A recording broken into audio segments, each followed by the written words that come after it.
فاكرين مهارة نط الحبل اللي كانت في فيلم ساوث باو؟ اللي جاي ده بقى مش في الفيلم خالص، دي النسخة الأشرس من المهارة. لو عايز تتعلم المهارة دي من غير ما تعك كمل معايا الفيديو للآخر. أعزائي متابعي قناة دلتا أثليت بروز من كل مكان، السلام عليكم ورحمة الله وبركاته، ورجعنا لكم تاني في فيديو جديد ودرس جديد من دروس نط الحبل. ودرس النهاردة غير، احنا النهاردة هنتعلم الساوث باو، بس مش نفس الساوث باو اللي عملها الممثل جاك جيلنهال في الفيلم الشهير بتاعه ساوث باو، عشان كده اتسمت ساوث باو.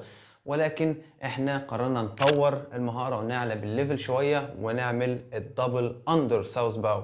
طبعا لو انت عايز تتنقل من الكارديو العادي للهاي انتنسيتي تريننج والهيت كارديو، فالدبل اندر ساوث باو حرفيا الخيار الانسب ليك لو انت عايز تتعلم وعايز تحرق دهون زياده وتنزل في الوزن بسرعه كبيره، او انك عايز تنشف وتظهر بكونديشن جميل وكونديشن ممتاز في وقت قليل ووقت قصير. فحرفيا المهاره دي هتقطع نفسك من الاخر، مش هتقدر تكمل اصلا 10 دقائق كاملين. هيت كارديو عنيف جدا، من التمارين الممتازه لحرق الدهون وزياده حرق السعرات الحراريه في وقت قصير. الدبل اندر ساوث باو اخذ الكارديو في حته تانيه.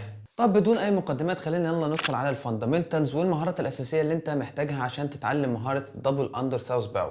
من المنطقي جدا انك عشان تتعلم مهاره الدبل اندر ساوث باو، وهو انك تكون بتعرف تعمل الساوث باو العاديه، يعني اظن منطقي جدا يعني. فلو انت مش بتعرف تعمل مهاره الساوث باو او محتاج تظبط التكنيك بتاعك شويه، يعني انت بتعرف تعملها ولكن التكنيك بتاعك ضعيف، فانا سايب لك لينك فيديو تعلم مهاره الساوث باو تحت في الديسكربشن، تقدر تنزل تروح تتفرج على الفيديو وتفهم شويه، تاخد خلفيه عن التكنيك، تظبط تتعلم مهاره من اول وجديد. بعد كده ترجع للفيديو تاني وتكمل معانا تعلم مهارة الساوث باو. طبعا التكنيك مهم جدا، ومهم جدا انك تبدأ تتعلم مهارة جديدة وانت عارف التكنيك بتاعك كويس وما بتكونش بتغلط، او بتكون بتعمل مهارة بتكنيك سليم، مش غلطة تبوظ شكل المهارة وتبوظ المجهود كله. ولو انت بتعرف تعمل الساوث باو العادية، فكده احنا هننتقل من المهارة الاولى للمهارة التانية وهي الدبل اندرز. طبعا الدبل اندرز من المهارات الاساسيه اللازمه، وهي الكي المفتاح لفتح كل المهارات اللي جايه، وكل مهاره تندرج تحت مسمى الدبل اندر، سواء دبل اندر كروس اوفر، سواء دبل اندر سايد كروس اوفر، سواء الساوث باو دبل اندر، سواء السايد سوينج دبل اندرز. كل المهارات دي محتاجه انك تكون بتعرف تعمل الدبل اندرز بشكل كويس وشكل ممتاز. فاحنا محتاجين نتدرب على الدبل اندرز بشكل كويس، بحيث ان احنا نتقن المهاره، نتقن التكنيك كويس، المهاره تكون سهله بالنسبه لنا. طبعا عشان ننتقل من المرحله دي يعني 20 30 عده دبل اندرز تكون بتعرف تعملهم مره واحده. طبعا 20 30 ده عدد قليل بالنسبه لي، ولكن انا مش عايز اصعبها عليك، مش عايز ان انا يعني امحي مثلا طموحك في ان انت تتعلم المهاره دي. لا، احنا مش مشكله ان احنا مثلا نتخطى المرحله دي في ان احنا نتعلم مهارات جديده، ولكن على الاقل ان احنا نكون بنعرف نعمل 20 او 30 عده دبل اندرز عشان نكون متمرسين شويه في المهاره، ونقدر ان احنا نتعلم الدبل اندر ساوث باو بشكل كويس وشكل ممتاز. طبعا لو انت مش بتعرف تعمل الدبل اندرز فانت عارف لينك الفيديو فين. ننتقل على التمرين الاول على طول، نخش في الموضوع على طول، نخش في الموضوع. ونروح على التمرين الاول لتعلم مهاره الدبل اندر ساوث باو. التمرين بيبدا اي كاننا بنعمل نط حبل عادي، بنط حبل بعد كده ندخل في الدبل اندر. اثناء بنعمل دبل اندر عده او اتنين هننزل على الارض وهناخد الحبل على الجنب كاننا هنعمل ساوث باو، ونكاتش الحبل برجلنا بالشكل اللي انت شايفه ده. طبعا فكره التمرين ده هو فتح باب الانتقال من الدبل اندر للساوث باو. وطبعا انت عارف اهم حاجه هي الاتصال العصبي الحركي او الاتصال العصبي العضلي، او ايا كان النيورولوجيكال ادابتيشن بتاعك. انت بتحاول تعلم جسمك انك ما يتسيستمش على وضع معين، وانك تعمل دبل اندرز فانت خلاص مستعمل دبل اندرز دبل دبل. لا لا لا، ما ينفعش الكلام ده.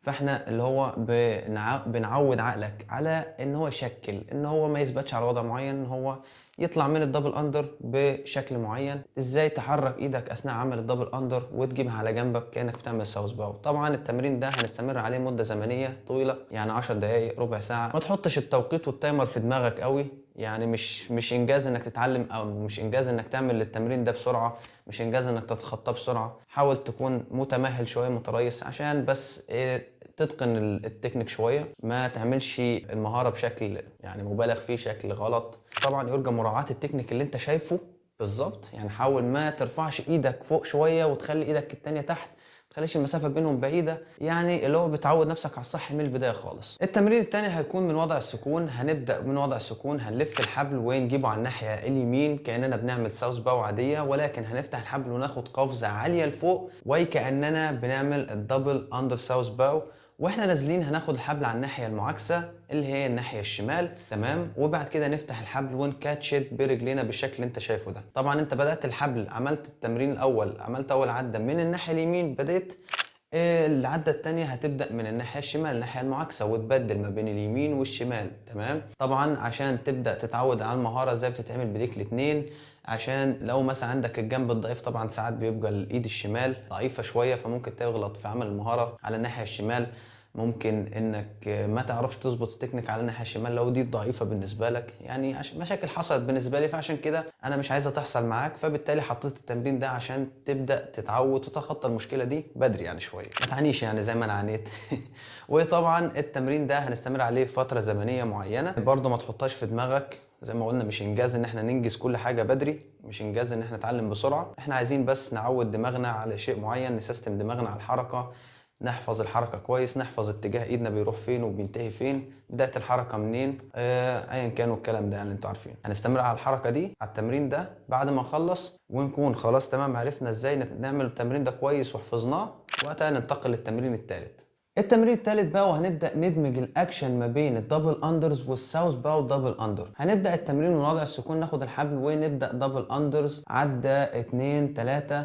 ولما تكون جاهز هتاخد الحبل على الناحيه اليمين او الناحيه الشمال على حسب انت عايز تبدا من انهي ناحيه بالظبط، وعلى حسب ايدك قويه برضه. ولنفرض هتاخد الحبل على ناحيتك الشمال، تمام. هتاخد سوينج على الناحيه الشمال وتفتح الحبل وتنزل على الارض وقت ما رجليك تلامس الارض، هتاخد الحبل على الناحيه الثانيه وتفتح وتكاتشت برجليك بالوضع اللي انت شايفه ده، وتبدل بقى. تبدا مثلا انت عملت على الناحيه الشمال، المره الجايه او العده الثانيه هتعملها على الناحيه اليمين، كذلك الامر زي ما قلنا لازم نبدل، لازم نمرن ايدينا الاثنين على الوضع ده. طيب فكره التمرين هنا برضو هو اننا نبدا نتعود على دمج المهاره مع الدبل اندر، وان احنا نتعود ان احنا ندمج المهاره دي مع الدبل اندر، ولكن تختلف شويه عن التمرين الاول في ان احنا بنعملها كامله، يعني بنعمل عده كامله، وهي على الناحيه اليمين السوينج والفتح هما الاثنين مع بعض. فده الفرق ما بين التمرين الثالث والتمرين الاول. هنستمر ونكرر مره يمين مره شمال، مره يمين مره شمال. خلصنا من التمرين الثالث واتمرنا عليه كويس، وقتها احنا هنكون جاهزين ان احنا ننتقل من التمرين الثالث للتمرين الرابع والاخير معانا في تعلم مهاره الدبل اندر ساوث باو. وزي ما انت شايف التمرين ده عباره عن تقليد لاسلوب الممثل جاك جيلنهال، الاسلوب اللي عمله في المهاره وهو بيعمل ساوث باو. طبعا هو بيعمل باونس واحده، عده واحده، مش 2 باونز زي ما انا كنت شرحت في الفيديو السابق، وانما هو بيعمل التكنيك ده. هو الصراحة يعني ما تفهمش هو يعني شكل سيمبل من المهارة زي الفيديو الأول ولا بيعمل دبل أندر ساوث باو، وإنما أنا خدت التكنيك ده كتمرين رابع لأداء وتعلم الساوث باو دبل أندر، لأن الساوث باو دبل أندر بيتم عن طريق عمل عدة، اما السيمبل الشكل السيمبل بيكون 2 باونز، فالتمرين ده عباره عن باونز واحده، فعشان كده انا اخترته كتمرين رابع ونهائي فينيشر عشان ندخل من خلاله او ننتقل من خلاله على الدبل اندر ساوث باو، ان انت تفهم الحركه كويس. وهو عمل سوينج على ناحيه وتفتح بقفزه عاليه شويه، بعد كده ترجع على الناحيه الثانيه بعمل سوينج ثانيه وتفتح وتاخد قفزه برضو عاليه غير المعتاده وغير اللي اتعودنا عليها. هتلاقيني بأدي التمرين ده ازاي؟ اثناء عمل السوينج على الناحيه اليمين او الشمال هتلاقيني نزلت لتحت، تمام، كاني بعمل سكوات خفيف. طبعا مش السكوات اللي هو في دماغك لو هنزل خالص، لا هو سكوات خفيف، حاجه يعني بتني ركبتي تانية بسيطه شويه بحيث انزل على الارض واشغل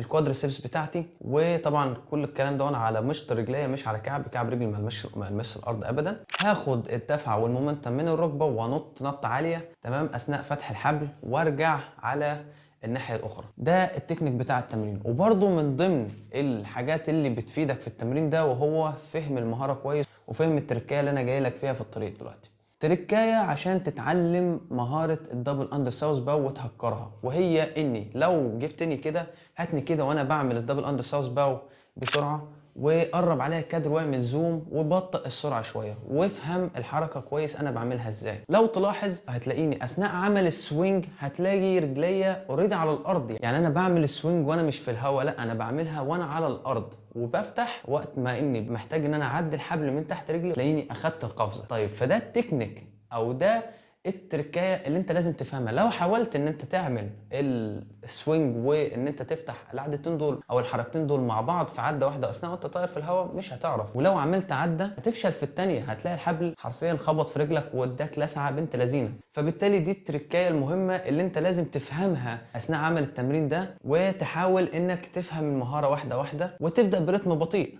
الريتم البطيء في التمرين الرابع لما تبدا تزوده وتزود السرعه شويه شويه هتلاقي نفسك اوريدي من نفسك تلقائي دخلت في عمل الدبل اندر ساوث باو. طيب فبالتالي التمرين الرابع ده هو الانترو تمام لتهكير مهارة الدبل اندر ساوث باو واتقانها بشكل ممتاز، وانك تفهم يعني كأنك بتعمل دبل اندر ساوث باو ولكن بسلو موشن ببطء. فدي ميزة التمرين الرابع. بعد ما نتقن التمرين الرابع نبدأ نزود الريتم زي ما اتفقنا، هتلاقي نفسك تلقائيا دخلت في الدبل اندر ساوث باو.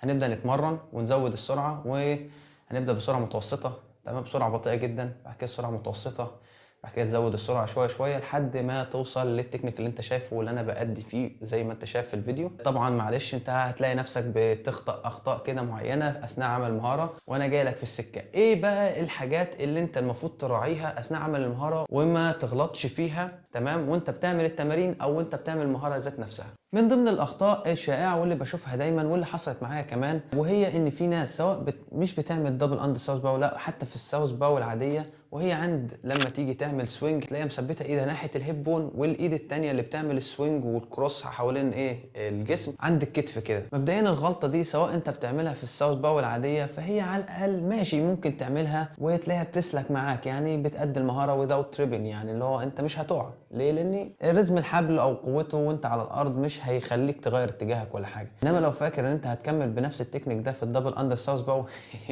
لا استنى شويه. لما تيجي تعمل دبل اندر ساوث باو بنفس التكنيك ده، وهو انك تثبت ايد عند الهيب بون وترفع الايد التانية ناحيه الكتف بالشكل ده، عزم الحبل والريتم بتاعه هيخليك غصب عنك تغير اتجاهك وما تسقطش في نفس النقطه اللي انت بتنط فيها. ولو تلاحظ برضو عندي بص كده على مشط الرجل غير اتجاهه فين لما جيت تعمل الغلطه دي، هتلاقي الحبل اخدك يمين واخدك شمال ومش هتعرف تكمل المهاره ومش هتعرف اصلا تكمل 10 عدات على بعض او حتى 5 عدات. انا نفسي لما جيت اعمل الخطا ده يعني حرفيا ما كنتش عارف ازاي اعمل عدتين 3 على بعض لانه غلط، وان انا كل ما باخد الحبل على الناحيه اليمين بالشكل ده بنفس الخطا ده بلاقي الحبل اخد جسمي في حته تانية. فايه الحل عشان نتجنب الخطا ده؟ زي ما قلت لك انت تتمرن على التكنيك الصح من البدايه خالص، من بدايه اول تمرين يا جماعه، وهو انت تتمرن على التكنيك الصح، وهو انك الايد اللي هتكروس جسمك هتكون فوق الايد اللي ناحيه الهيب بون او اللي بالجنب، ما ترفعهاش عالي جوه. انا ممكن ساعات بعمل كده برفعها عالي بس يعني مش عالي قوي، يعني لدرجه اللي هو كده،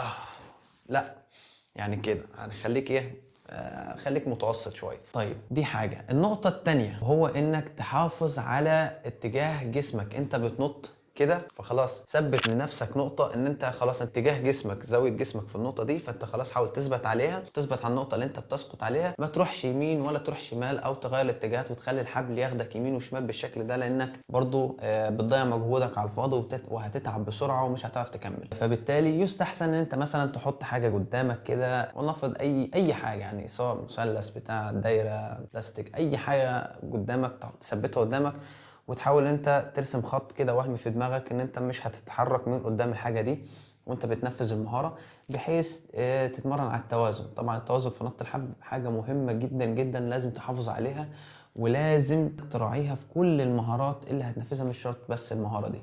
وبس كده بالشكل ده نكون وصلنا لنهايه فيديو النهارده. طولت عليكم انا عارف، ولكن زي ما انتم عارفين انا ما بحبش اسيب ولو فسفوسه صغيره او معلومه الا واقولها لكم، او اني ما بخلش عليكم بحاجه.